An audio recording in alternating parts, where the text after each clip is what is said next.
If two people live in the same city, on the same street, in nearly identical apartments, and one of them quietly becomes financially secure while the other feels constant pressure, the explanation is rarely income. It's structure. Let me stretch this out clearly, because this is not a motivational idea. It's a structural equation.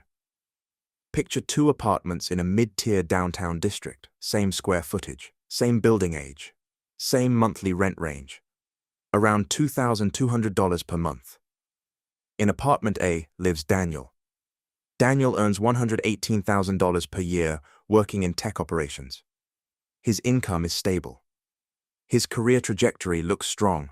Promotions have come every few years. In apartment B lives Sophia. Sophia earns $64,000 per year in healthcare administration. Solid job. Predictable growth. No dramatic bonuses. On paper, Daniel should dominate financially. But paper doesn't show structure. Walk into Daniel's apartment. An 82-inch television mounted on the wall. A $4,800 sectional sofa. A $3,200 home office setup. A Peloton bike. A $2,500 espresso station. A spare bedroom converted into flex storage, filled with unopened boxes from previous phases. Photography gear, camping equipment, last year's fitness purchases. Nothing reckless. No gambling. No shopping sprees. No obvious red flags. Just consistent upgrading. Now walk into Sophia's apartment. 55-inch television. Modest but comfortable couch. Kitchen tools that fit inside one cabinet. No storage overflow. No spare room filled with deferred decisions. Daniel checks his bank account before rent clears. Sophia checks hers with calm detachment. Daniel saves roughly $14,000 per year. Sophia saves roughly $22,000 per year. Daniel earns nearly double. Sophia accumulates faster. This is not about frugality. This is about something I call lifestyle expansion pressure. Lifestyle expansion pressure is the automatic upward drift of expenses that follows income growth. Or even the expectation of it. It doesn't look irresponsible. It looks like progress. Better car.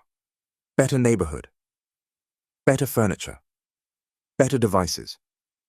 Better experiences. Individually, each change feels justified. Collectively, they erase margin. And margin is the entire game. Let's quantify one harmless decision. Daniel buys a $4,800 sectional sofa. It feels appropriate. His income supports it. Now calculate the second price. If that $4,800 were invested at 8% annually for 25 years, it becomes approximately $32,600. That sofa didn't just cost $4,800. It cost $32,600 in potential future capital. Now factor in space allocation. Urban housing costs often break down to $40, $60 per square foot annually when you analyze rent or mortgage relative to usable area. If that sectional occupies 35 square feet of living space, you're allocating roughly $1,750 per year in effective housing costs toward that single object. Over 10 years? $17,500 in space value. Add cleaning, maintenance, wear, potential replacement.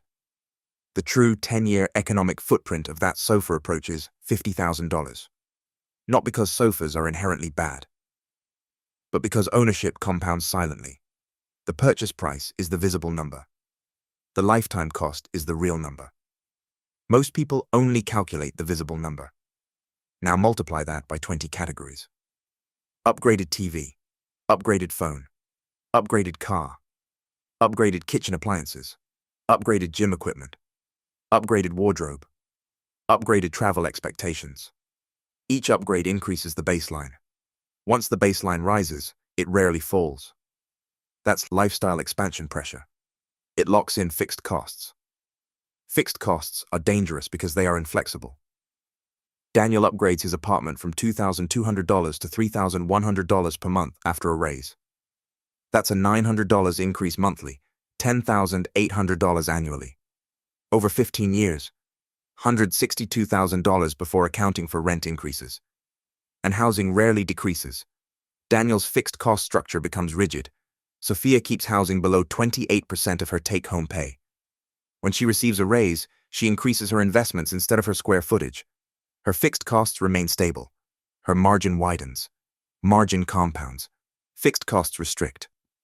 Let's address identity. Daniel's upgrades are not random. They align with who he believes he is becoming. He sees himself as progressing professionally. The larger TV reflects success. The upgraded car signals advancement. The espresso station suggests refinement. He is not buying objects. He is reinforcing identity. Identity-based spending is the most persistent form of spending because it feels justified. You don't think, I want this car. You think, this fits where I am in life now. That sentence is expensive. Because identity is elastic. It expands faster than income if left unchecked. Now let's run larger math. Assume lifestyle expansion pressure adds $1,800 per month beyond what is structurally necessary. That's $21,600 annually. Invest $21,600 per year at 8% for 30 years. That compounds to roughly $2.7 million. $2.7 million. From incremental lifestyle expansion. Not one catastrophic mistake. Not one failed investment. Just drift. Drift compounded over decades. Sophia defined enough early. She decided, housing under $2,300. Car under $25,000. No debt beyond necessary financing. Discretionary spending capped at $1,200 per month. When her income increased from $56,000 to $64,000, she didn't upgrade categories. She expanded investment contributions. When it increases again, she plans to do the same. She capped lifestyle. She uncapped capital. That difference determines financial trajectory. Let's introduce cost per use. A $2,400 treadmill used 15 times costs $160 per session. A $1,100 mattress used nightly for 8 years costs 38 cents per night. Marketing promotes headline price. Rational analysis promotes cost per use. The treadmill feels productive. The mattress feels boring. But one is a liability. The other is efficient. Cost per use exposes illusion. Now consider the ecosystem effect. Large purchases trigger secondary purchases. Buy a $48,000 SUV. Insurance rises. Maintenance rises. Fuel cost rises. Parking costs rise. Repair costs rise. Tire replacement costs rise. The SUV is not a $48,000 expense. It is a $65,000, $75,000 ecosystem over its lifespan. Buy a $3,000 home gym. Maintenance equipment. Space reconfiguration. Upgraded ventilation. Purchases rarely exist alone. They create financial ecosystems. And ecosystems are expensive. Now let's talk optionality. Optionality is the ability to say no. No to a toxic employer. No to a bad contract. No to staying in a city you dislike. No to panic. Daniel earns $118,000 and spends $104,000. He saves $14,000 per year. Sophia earns $64,000 and spends $42,000. She saves $22,000 per year. After 10 years, assuming 7% returns, Daniel accumulates roughly $200,000. Sophia accumulates roughly $330,000. After 20 years, the gap widens dramatically. Income impressed people early. Margin impressed compound interest. Optionality grows where margin grows. High earners are often more vulnerable because income masks inefficiency. Daniel never feels urgency. His raises cover his drift, until something breaks. Job loss. Industry downturn. Health issue. Then fixed costs become heavy. Sophia's structure absorbs shock. Lower fixed costs. Higher liquidity. Higher investment rate. Resilience is wealth. Let's zoom out further. Consider a 35-year working lifespan. If Daniel consistently expands lifestyle in proportion to income, his savings rate may remain between 8–12%. If Sophia caps lifestyle and expands savings rate to 30–40% over time, the compounding divergence becomes enormous. A 10% savings rate over 30 years at 7% growth may yield around $1 million. A 35% savings rate under similar conditions can exceed $3 million. Income matters. Savings rate matters more. Savings rate is controlled by lifestyle expansion pressure. Now examine psychology. Why does expansion feel natural? Because social comparison drives consumption. Peers upgrade. Colleagues upgrade. Friends post vacations, remodels, new purchases. You interpret visible upgrades as baseline expectation. But visible upgrades rarely show liquidity. You see cars. You don't see net worth statements.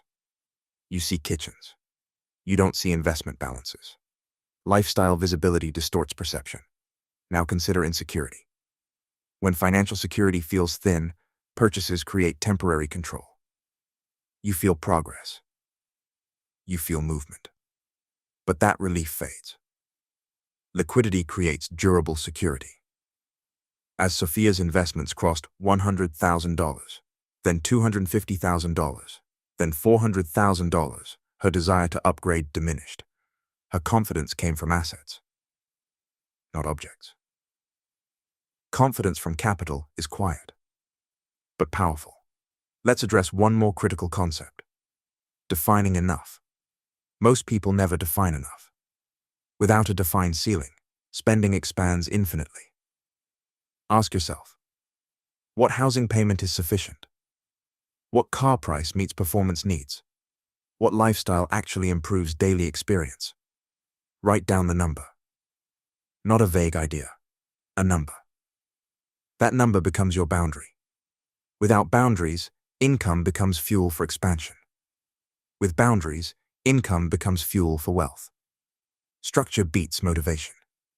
Delete saved payment methods. Implement a 48-hour rule. Audit subscriptions quarterly. Cap categories intentionally. Most spending impulses dissolve under friction. Impulse thrives in convenience. Margin thrives in delay. Now imagine this. Two 30-year-olds. One allows lifestyle expansion pressure to rise with every promotion.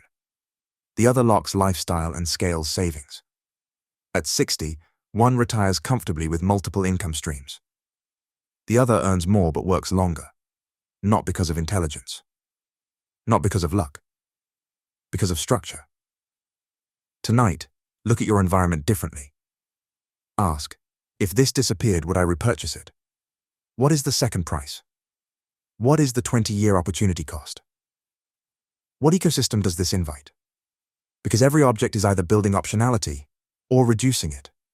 Every dollar is either expanding runway or reinforcing gravity. You can earn $150,000 and feel trapped. You can earn $60,000 and feel free. The difference is not salary. It is the gap between what you earn and what you require. That gap is your wealth engine. Protect it. Because over decades, small expansions compound into fragility, and disciplined margin compounds into independence. So here's the real question. What are your thoughts on lifestyle expansion pressure and how it quietly traps high earners into financial fragility? Do you think most people underestimate the long-term cost of upgrading their lifestyle? Or do you believe income alone eventually solves the problem? Let me know in the comments. And if this breakdown helped you see your spending differently, give the video a like and subscribe to the channel. That genuinely helps us grow and continue producing content that focuses on structure, not hype. Until then, this has been Herbert Invest, where we cut through the noise so you don't have to. Thanks for watching.